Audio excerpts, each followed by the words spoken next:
to a Hope 1032 podcast. As followers of Jesus, in whom all things were made, we acknowledge the Darug people as the traditional custodians of the country of where this podcast is recorded.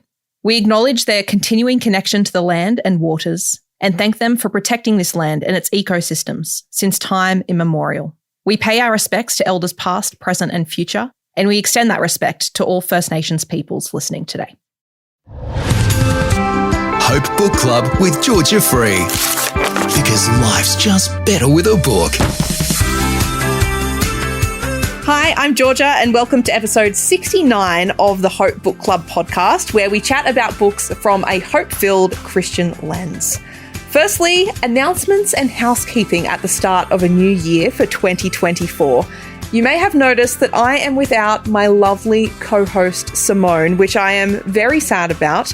If you haven't joined the Facebook group, you probably haven't heard the news, but Simone has finished up her time here at Hope, so that means that I will be taking over the book club as the sole host. I just want to take this time actually on the podcast to thank Simone for everything that she has done, not only behind the scenes and on air for this podcast, but outside of that, she has been a brilliant friend to me. And she was actually the person that convinced me to take on this podcast a year ago when Katrina left. So I just want to thank Simone for that. But never fear, we are going to have some great fun this year. We're going to be rotating through some guest contributors, going to be also talking to a bunch more authors. So plenty of books to add to that TBR pile. The second thing, I did mention the Facebook group, would love for you to join. It has been growing so much lately, but there is room for you. So if you want to jump on and meet some like-minded people who also love books, that is Hope Book Club on Facebook, and that information is also in the show notes. Thirdly, I am so excited to announce our very first live event for the year. If you have never been to one of those, basically every quarter we stop down, we get on Zoom for an evening together and talk about a book that we've read or haven't read. It's completely spoiler-free, and just have a great discussion about books and reading. It's always lots of fun. We're going to be discussing an Australian book called The Jam Queens by Josephine Moon. She's quite a prolific Aussie author. You don't have to have read the book to come along. So if you want an hour to yourself to chat with people about reading books, we'd love to have you. It is happening on Wednesday, the 20th of March at 7:30 p.m. over Zoom. And you can head to our website actually right now to register, hope1032.com.au. And that information is in the show notes, and we'll have more updates for you as that event gets closer. All right, now let's get on with the episode. My first guest for the year is actually return book club personality, David Barker, our finance guy, CFO here at Hope, but you're also a lover of all things books, all things art. It is delightful to have you back. Georgia, I'm really pleased to be here. Thanks for inviting me. Talk to me. How was your summer? Was it filled with reading books? What did you get up to? Well, other than the Christmas New Year break, I was at work. Oh, but same, honestly. Yes. Obviously, though, there is time for reading books, and I was given a couple for Christmas, which I've read and enjoyed, and I've borrowed a couple of others from the library, some that I finished and one that I've got to finish this week because it's only a 2-week loan. It's a very popular one. That's what I was going to say. Do you find it stressful? Like, are you a big library borrower? I go through phases. Okay. All right. Do you find it stressful having the deadline of the loan? Because sometimes you're reading your own books, then the library all of a sudden has all these books available for loan. And it's like, oh, I have to stop what I'm doing and read 7 books in 7 days. Yes, I do. But you just try and get through the best you can. And I'm going to be struggling to finish this one by Friday. Oh, it's like an Olympic sport. What types of books do you like to read to relax? Mystery thrillers and adventures. Okay, are we talking like Mark Twain? No, although The Adventures of Huckleberry Finn is an excellent book. No, Clive Cussler, big adventure stories. Yeah. Fantastic. Great. Yeah. All right. Well, we're going to try something new this year. Instead of us both talking about a book, the same book that we've read, I thought we could do a little bit of a book show and tell, and each of us can bring a book or a couple of books we've been loving. So do you mind if I go first? Please, go ahead. All right. I have brought this book, Lola in the Mirror by Trent Dalton. Now, anyone who has listened to anything on the podcast or jumped on the Facebook group knows that Trent Dalton is one of my top 3 favorite authors. I love everything that he does. If you don't already know, he has done Boy Swallows Universe, All Our Shimmering Skies, and Love Stories. And Boy Swallows Universe has just been made into the Netflix series. So if you want to check that out, that is definitely a good introduction to his work. But I firmly believe that Lola in the Mirror is his best book yet. It was published late last year and it has already been on a bunch of charts here in Australia, so definitely worth checking out. I will say from the outset that this book has a lot of heavy themes. I'm actually just going to read the author's note, which sums it up better than I can. Trent's done really well with this, actually, before he even starts. He says, "Many of the events in this novel were inspired by stories told to me by the people I met on the streets of my city," which is Brisbane, "across 17 years of social affairs journalism. Some of these events involve violence, addiction, and self-harm, which some readers may find distressing. But those same people I met in the street also spoke of community, hope, and love. And that's why I wrote this book."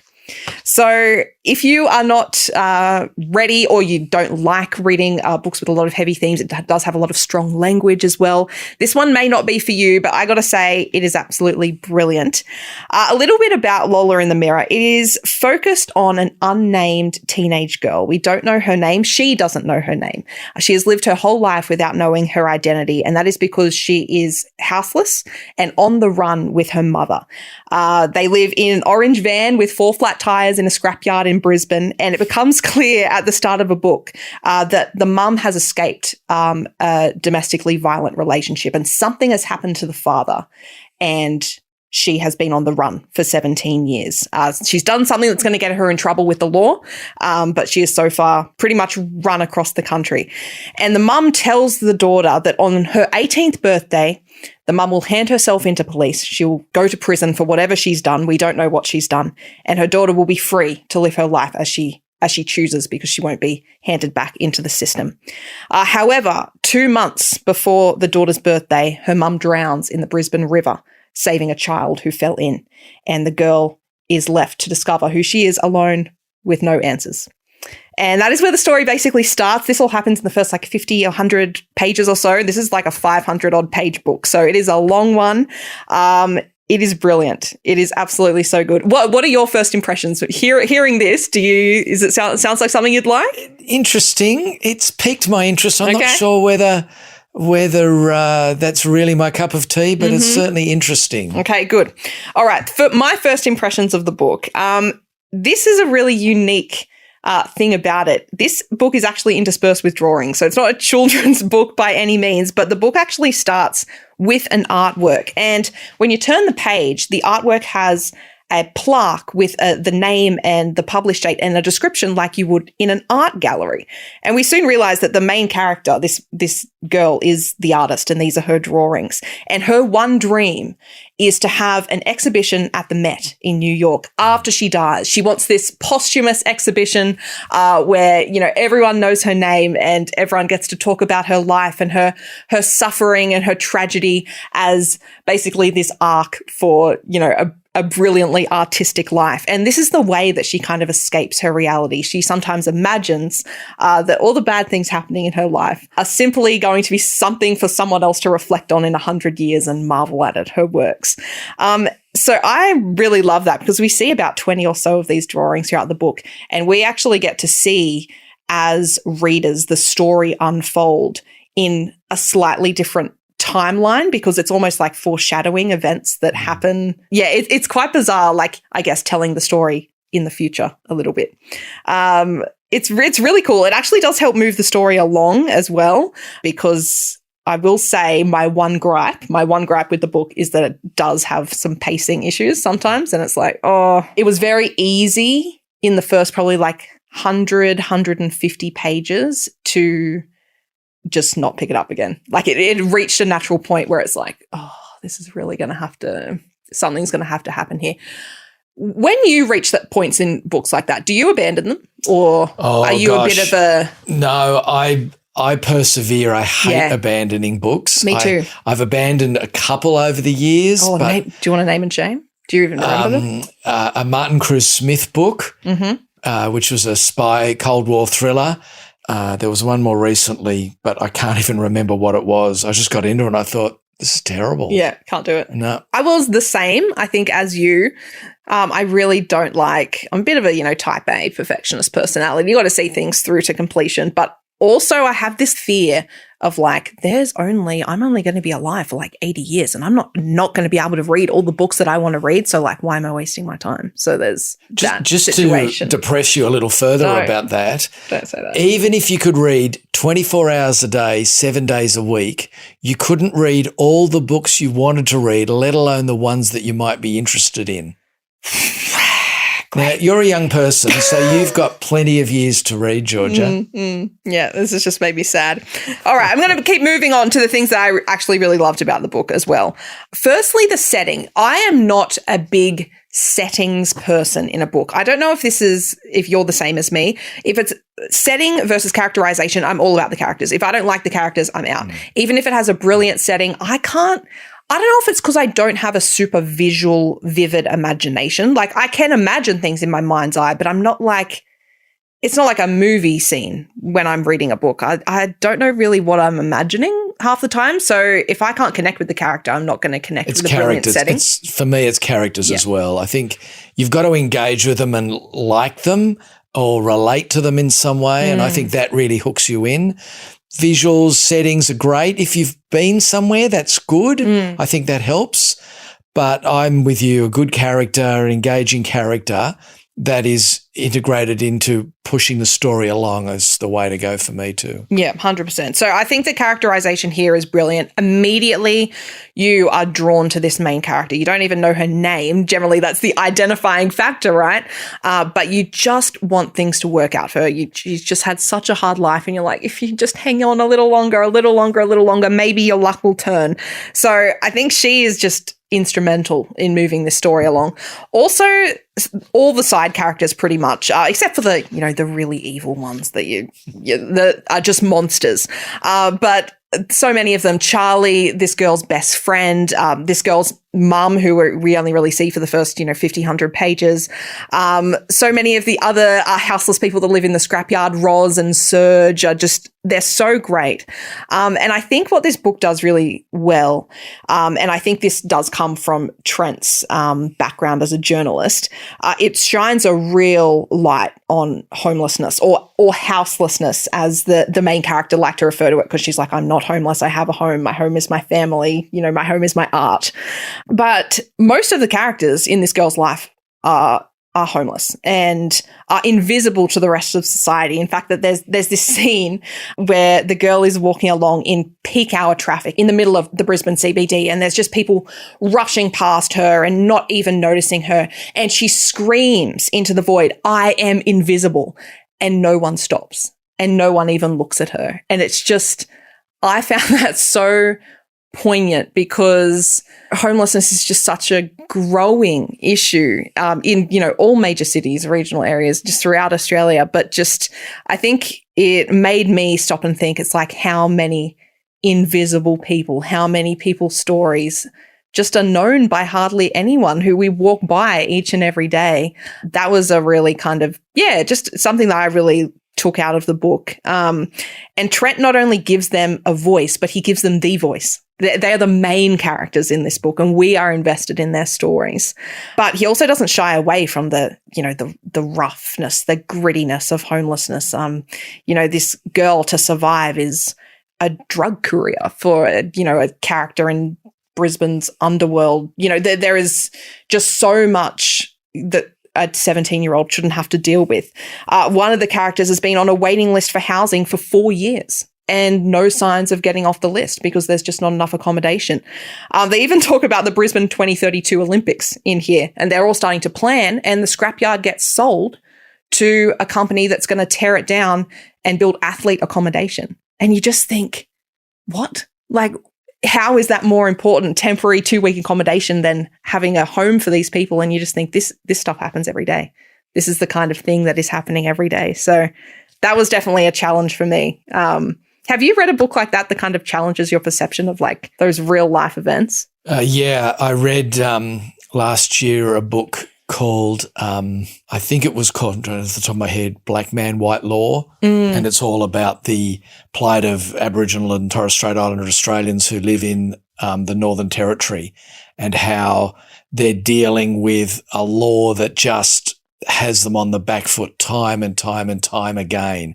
It was very confronting, and reading that leading up to the vote on the referendum and that, it's just so out of my realm of experience. But I think this is Australia. This is part of Australia that most of us will never deal with.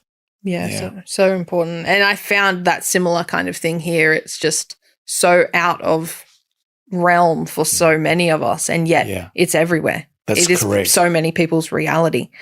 I want to finish up this recommendation by a little message that we can glean from this book as Christians. I think ultimately I just took from it that everyone has inherent value.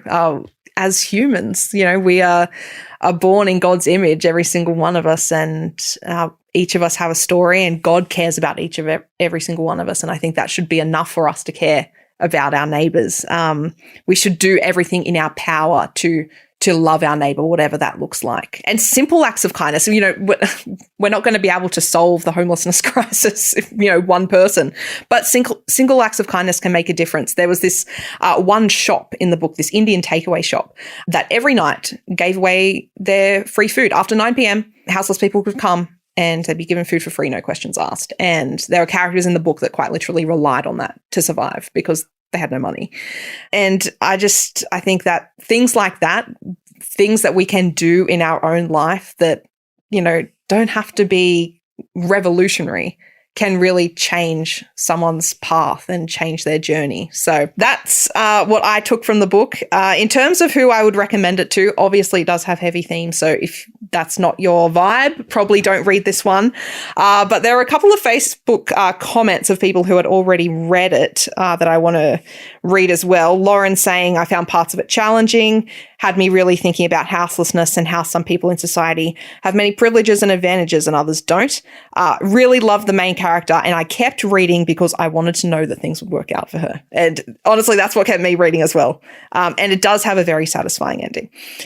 Sue saying, I thoroughly enjoyed it. There were many confronting themes, but the characters were so good. It was really believable despite being out of my own experience. I had trouble putting it down. I have recommended it to so many people, and I thought it was even better than his other two novels. So that is who I would recommend it to, Lola in the Mirror. Wow, that's a big rap, Georgia. Thank you so much. That is a big rap. All right. Please, David Barker. Okay. On to you. I'm so excited. Oh, well, they're probably not quite as deep as that. That's okay. But I was given, and as I always get each Christmas, is the latest John Grisham legal thriller. Now, this one is called The Exchange, and it's actually a sequel to The Firm. Now, The Firm was one of his earliest novels. It's the second one he wrote, but I think it was the first one that was the big success, and it was made into a movie with Tom Cruise. Yeah. And who's played the lead character, Mitch McDear. So I have seen the film. It's pretty good. But the problem is reading the sequel now, I have Tom Cruise's face in my head when I'm reading this book. You don't want that characterization for you? It's hard because I like to imagine what they look like. But anyway, that's the way it is. That doesn't diminish the book. So The Firm was written in April 1992. So that's, 32 years ago. Oh, that's terrifying. So The Exchange follows the central character, Mitch McDear, and his wife and two children 15 years later. So they've moved from Memphis, which is in the southern parts of America where a lot of Grisham novels are set, most of them actually.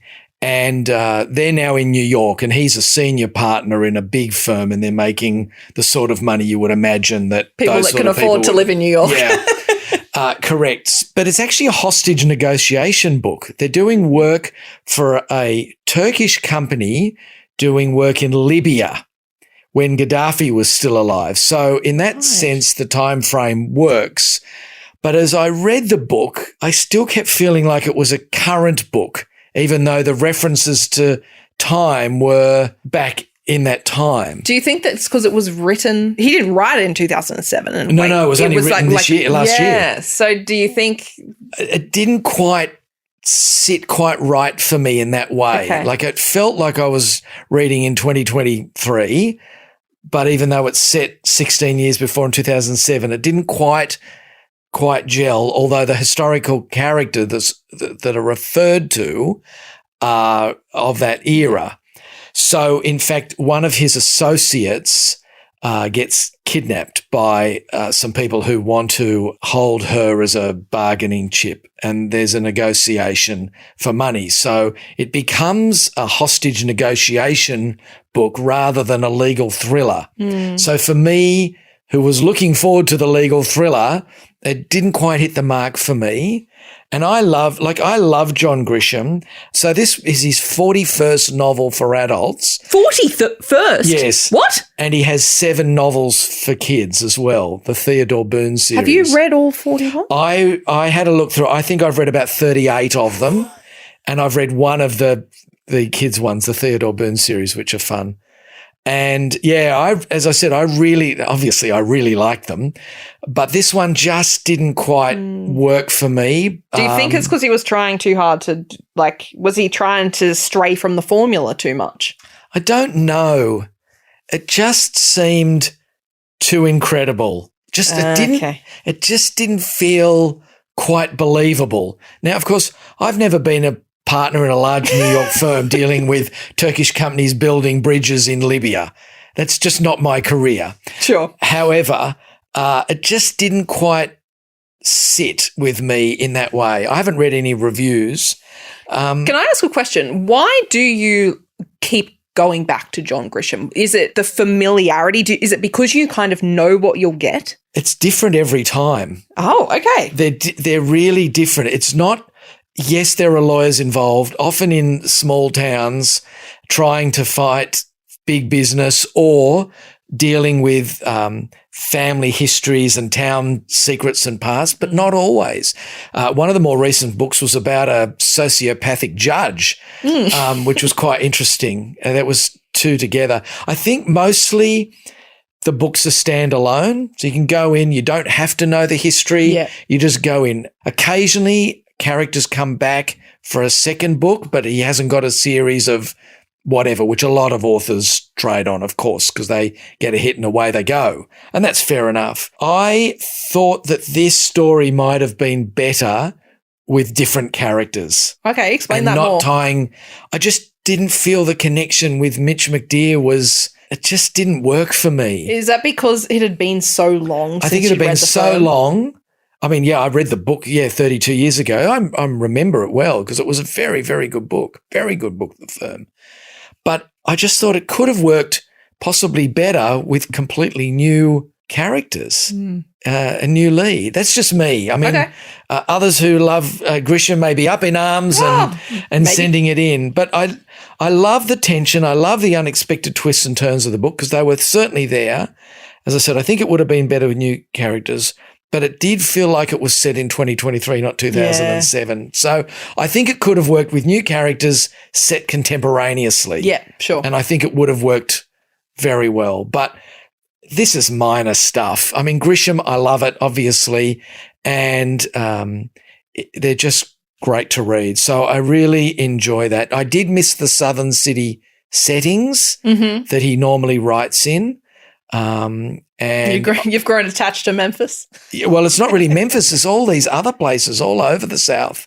And Biloxi in Mississippi most recently was the previous setting, and that was a fantastic book. But I don't think we really needed to revisit Mitch McDear. Okay. He could have just gone on and lived happily ever after doing whatever he did. So that was that one. I have another one if I may just speak briefly. Please. Clive Cussler, now the late Clive Cussler, has written a series with his main character called Dirk Pitt. Now, Dirk Pitt and his sidekick and partner in adventure, Al Giardino, are just 2 of the great adventure characters of novels.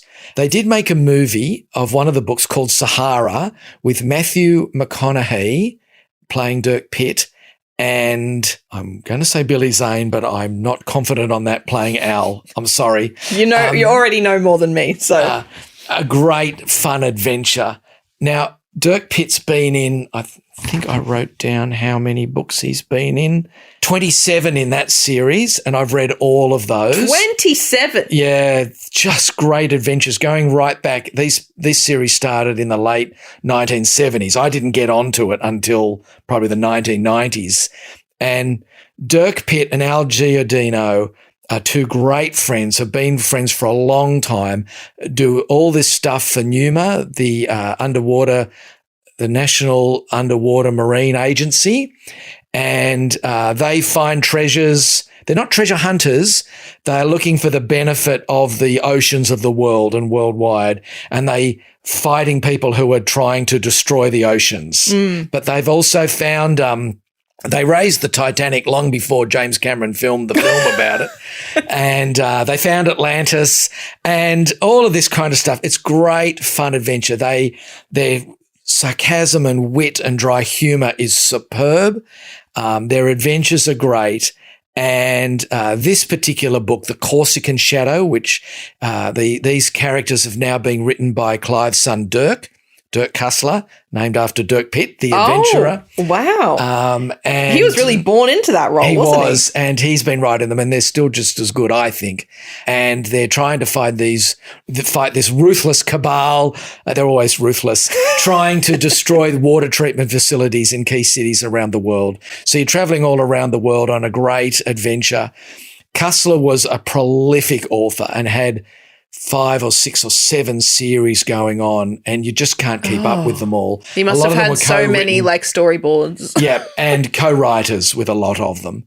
And so if you get into a Clive Cussler series, just great adventure. Always recommended and always great fun. So if you enjoy a rollicking adventure, there's no swearing, drugs, or sex scenes. It's all just adventure, just good versus evil, with good triumphing in the end. A spoiler alert, they always win.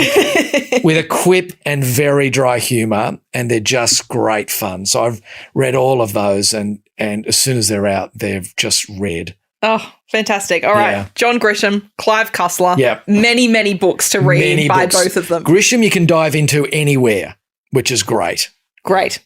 David Barker, it has been a pleasure having you on Book Club. Georgia, thank you so much. Thank you. It's great fun being here and always happy to chat books. Fantastic. Well, as I mentioned at the start of the episode, join us over on Facebook for more book chats. Just search for the Hope Book Club.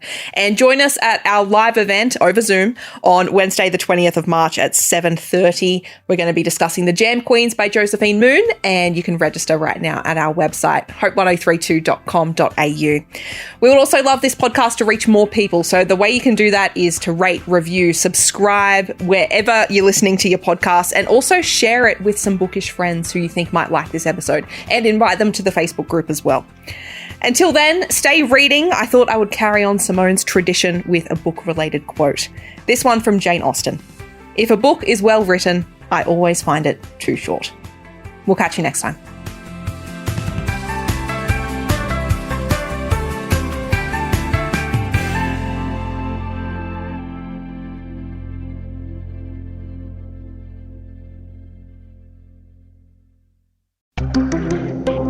Hope 1032.